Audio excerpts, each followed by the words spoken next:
कर्पूरगौरं करुणावतारं संसारसारं भुजगेन्द्रहारं सदा वसन्तं हृदयारविन्दे भवं भवानी सहितं नमामि। तो आप सभी का स्वागत है। सोमवार व्रत कथा को लेकर हम आपके सामने प्रस्तुत हैं, जिससे भगवान आपकी सभी इच्छाओं को करेंगे पूर्ण।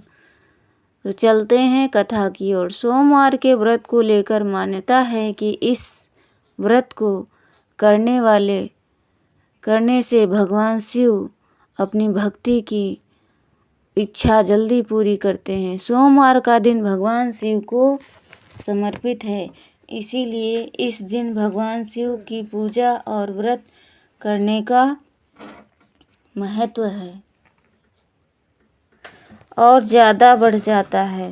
सोमवार को अगर हम व्रत करते हैं तो उसका महत्व और ज़्यादा बढ़ जाता है, इसीलिए व्रत करना चाहिए और कथा श्रवण करनी चाहिए और भगवान शिव से प्रार्थना करनी चाहिए अपनी मनोकामनाओं की पूर्ति के लिए।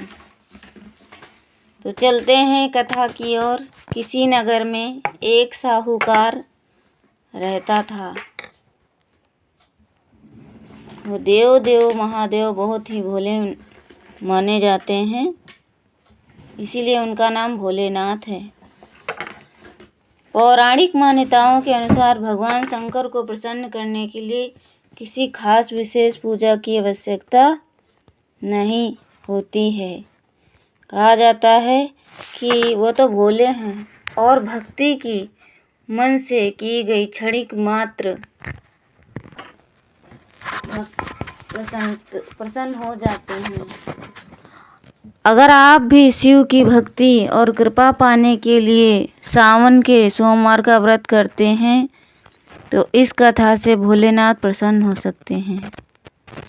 तो चलते हैं कथा की ओर। साहूकार को मिला संतान प्राप्ति का वरदान। एक बार किसी नगर में एक साहूकार था। उसके घर में धन की कोई कमी नहीं थी, लेकिन कोई संतान न होने के कारण वह बहुत दुखी था। संतान प्राप्ति के लिए वह हर सोमवार को व्रत रखता था और पूरी श्रद्धा के साथ शिव मंदिर जाकर भगवान शिव और माता पार्वती की पूजा करता था। उसकी भक्ति देखकर एक दिन माता पार्वती प्रसन्न होकर भगवान शिव से साहूकार की मनोकामना पूर्ण करने का निवेदन किया। पार्वती जी के आग्रह पर भगवान शिव ने कहा, हे पार्वती, इस संसार में हर प्राणी को उसके कर्मों का फल मिलता है और जिसके भाग्य में जो हो उसे भोगना पड़ता है। लेकिन पार्वती जी ने साहूकार की भक्ति देखकर उसकी मनोकामना पूर्ण करने की इच्छा व्यक्त की। माता पार्वती के आग्रह पर शिव जी ने साहूकार को पुत्र प्राप्ति का वरदान दे दिया, लेकिन उन्होंने बताया कि यह बालक 12 वर्ष तक ही जीवित रहेगा।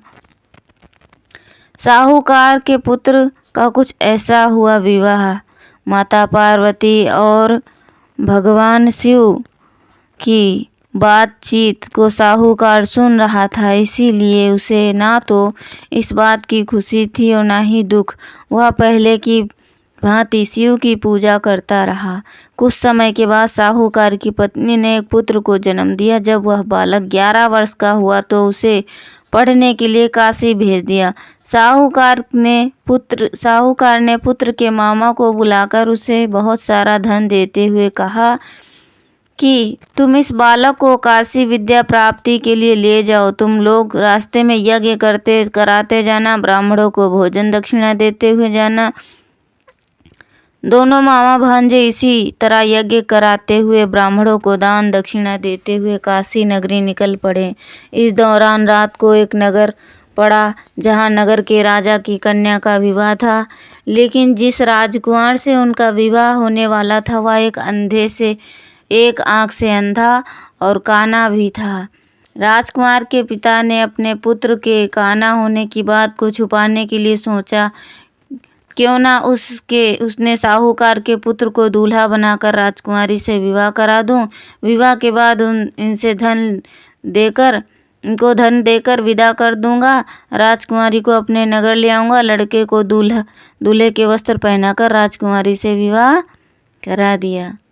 साहूकार का पुत्र ईमानदार था, उसे यह बात सही नहीं लगी, इसलिए उसने अवसर पाकर राजकुमारी के दुपट्टे पर लिखा कि तुम्हारा विवाह तो मेरे साथ हुआ, लेकिन जिस राजकुमार के संग तुम्हें भेजा जाएगा वह एक आंख से काना है।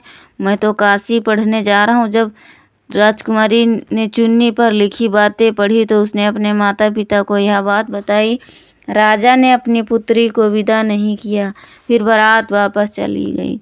दूसरी ओर साहूकार का लड़का और उसका मामा काशी पहुँचे। वहाँ जाकर उन्होंने यज्ञ किया। जिस दिन लड़का 12 साल का हुआ उसी दिन यज्ञ का आयोजन था। लड़के ने अपने मामा से कहा, मेरी तबीयत कुछ ठीक नहीं है। मामा ने कहा, तुम अंदर जाकर आराम कर लो। शिव जी के वरदान अनुसार कुछ ही देर में उस बालक के प्राण निकल गए। मृत भांजे को देख उसके मामा ने विलाप करना शुरू कर दिया। संयोगवश उसी समय शिव जी और माता पार्वती उधर से जा रहे थे। पार्वती माता ने भोलेनाथ से कहा, स्वामी, मुझे इसके रोने के स्वर सहन नहीं हो रहे हैं। आप इस व्यक्ति के कष्ट अवश्य दूर करें। शिव जी ने कहा, मृत बालक के समीप गए तो वह बोले कि यह तो उसी साहूकार का पुत्र है जिसे मैं 12 वर्ष की आयु का वरदान दिया था। अब इसकी आयु पूरी हो चुकी है। लेकिन मातृ भाव से विभोर माता पार्वती ने कहा कि हे महादेव, आप इस बालक को और आयु देने की कृपा करें, अन्यथा इसके वियोग में इसके माता पिता तड़प तड़प कर मर जाएंगे। माता पार्वती के पुनः आग्रह पर भगवान शिव ने उस लड़के को जीवित होने का वरदान दिया। शिव जी की कृपा से वह लड़का जीवित हो गया। शिक्षा पूरी करके लड़का मामा के साथ अपने नगर की ओर वापस चल दिया।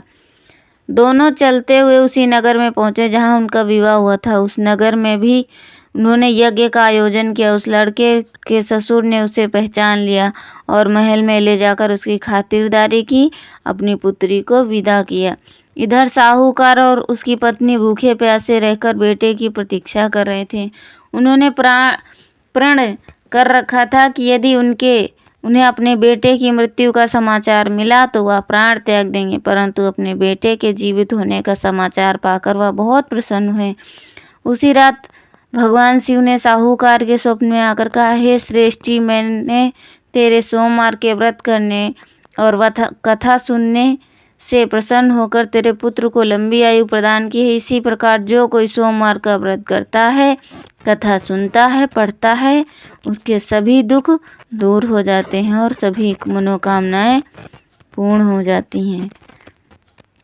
कर्पूरगौरम करुणावतारम संसार सारम भुजगेन्द्रहारम सदा वसंतम हृदयारविंदे भवम भवानी सहितम नमामि। तो आप सभी का बहुत बहुत धन्यवाद।